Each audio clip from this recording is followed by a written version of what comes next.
காலை மன்னா ஜூலை 5. உன் கண்ணீரை வீணாக்காதே, என் கண்ணீரை உம்முடைய துருத்தியில் வையும். சங்கீதம் 56 அதிகாரம் 8 நம்முடைய கண்ணீர் எல்லாம் சேகரிக்கப்பட்டு காக்கப்படுகிற துருத்தி ஒன்று தேவனிடத்தில் இருக்கிறது. தேவனுடைய பிள்ளையே, உன்னுடைய கண்ணீர் ஒருபோதும் வீண் போவதில்லை. ஒரு தாயாருக்கு ஒரு கெட்ட குமாரன் இருந்தான். அப்பையனுடைய ரட்சிப்பிற்காக அவர்கள் தேவ சமூகத்தில் எப்போதும் அழுது ஜெபித்துக் கொண்டே இருந்தார்கள். ஒரு நாள் கர்த்தர், மகளே, உன்னுடைய ஜெபங்கள் எல்லாம் என்னுடைய சமூகத்தில் இருக்கிறது, இனி நீ அழ வேண்டாம் என்று அவர்களிடம் கூறினார். பின்னர் ஒரு நாள் மின்தூக்கி ஒன்றில் அப்பையன் மேலே சென்று கொண்டிருந்த போது அவனுக்கு அறிமுகமில்லாத ஒரு நபர் 2 வாளிகள் நிறைய தண்ணீருடன் அதற்குள் பிரவேசித்தான். இந்த தண்ணீர் வாளிகளுடன் நீர் ஏன் மேலே செல்லுகிறீர் என்று அவன் அவரை வினவினான். அப்பொழுது அந்நபர், நான் ஒரு தேவதூதன், இது தண்ணீர் அல்ல, உன்னுடைய தாயாரின் கண்ணீரை நான் தேவ சமூகத்திற்கு எடுத்து சென்று கொண்டிருக்கிறேன் என்று விடை கூறி மறைந்துவிட்டான். அப்பையன் அதிர்ச்சியுற்றான். தன்னுடைய தாயார் தனக்காக எவ்வளவுக்கு அதிகமான கண்ணீர் சிந்த இருக்கிறார்கள் என்றுணர்ந்து அவன் உடனடியாக தன் தாயாரிடம் சென்று அவர்களிடம் மன்னிப்பு கேட்டு தன் ஜீவியத்தில் கர்த்தரை ஏற்றுக்கொண்டான்.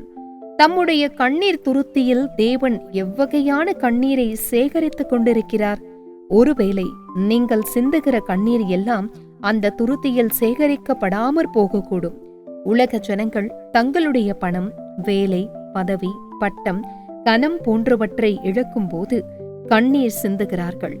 தேவ மகிமைக்கென்றல்லாமல் சுய அனுதாபத்தினால் அழுகிறவர்களை குறித்து பரிசுத்த ஆவியானவர் துக்கப்படுகிறார். என்னை ஒருவரும் விசாரிப்பதில்லை, யாரும் எனக்காக கவலைப்படுவதில்லை, எல்லோரும் என்னை புறக்கணித்து அசட்டை பண்ணுகிறார்கள், என்னை விளங்கிக் கொள்ள ஒருவரும் இல்லை என்று சுய அனுதாபத்தின் நிமித்தம் நாம் சிந்தும் கண்ணீர்கள் தேவ சமூகத்தை சென்று எட்டுவதில்லை. கர்த்தாவே, எனக்கு போதுமான பணமில்லை, நான் இப்பொழுது செய்து கொண்டிருக்கிறதை காட்டிலும் நல்லதொரு வேலை எனக்கு வேண்டும் என்பது அநேகருடைய அங்கலாய்ப்பாயிருக்கிறது. அப்படி ஜெபிப்பதில் தவறொன்றுமில்லை.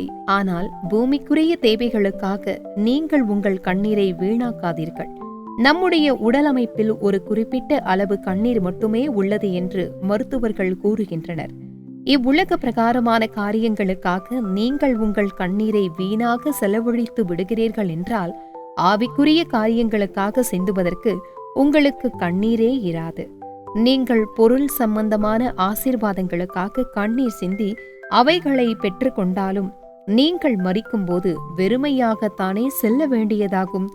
நீங்கள் பரலோகத்திற்கு செல்லும்போது அங்கு உங்களுடைய கண்ணீர் துருத்தி வெறுமையாக இருக்க காண்பீர்களாயின் பரலோகத்தில் உங்களுக்கு கிடைக்கவிருந்த தேவ ஆசீர்வாதங்களில் பெரும்பாலானவைகளை நீங்கள் அடைந்து கொள்ள தவறி இருக்கிறீர்கள் என்பதையே அது புலப்படுத்தும். நம்முடைய குற்றங்களுக்காகவும் அழிந்து போகிற ஆத்துமாக்களுக்காகவும் மற்றும் இவை போன்ற ஆவிக்குரிய காரியங்களுக்காகவும் நாம் எவ்வளவுக்கு அதிகமாக தேவ சமூகத்தில் கண்ணீர் சிந்துகிறோமோ அவ்வளவுக்கு அதிகமாக நாம் தேவனில் கட்டி எழுப்பப்படுவோம்.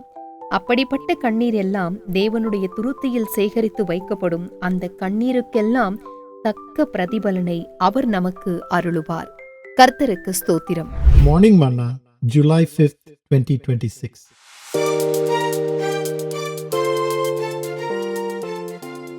Don't waste your tears. Put thou my tears into thy bottle. Psalm chapter 56, verse 8. There is a bottle in which tears are collected and kept in the presence of God. O child of God, your tears are never in vain. A certain lady had a prodigal son. When she was once weeping in the presence of God for the salvation of the boy, the Lord told her, "Daughter, your prayers are in my presence. You need not weep anymore." The next day, the boy met a stranger with 2 buckets of water in a lift. "Why are you going up with these buckets of water?" the boy asked him. "I am an angel. This is not water. I am taking your mother's tears to the presence of God." The man answered and disappeared.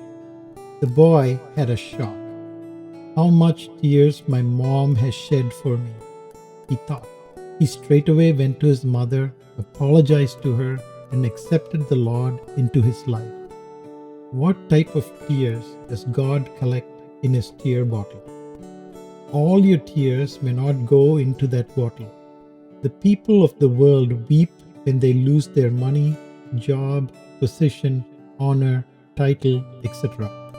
The Holy Spirit is sad about these people who do not weep for the glory of God. Others weep out of self-pity. Nobody cares about me. Everybody is rejecting me and despising me. There's nobody who understands. These tears do not go to the presence of God. Lord, I don't have enough money. I need a better job, etc. is the cry of many. It's not wrong to pray like that, but doctors say that we have only a limited amount of tears in our system. So if you waste your tears on material things, you will not have tears for spiritual things. You may shed tears for material blessings and get them, but when you die, you may go empty. If your tear bottle is empty, you may find yourself bereft of the blessings of God in heaven. The more we weep in the presence of God for our sins, for perishing souls, etc., the more we will be built up in God. All those tears of ours will be collected in God's bottle. Those tears will be plentifully rewarded by God. May God bless you.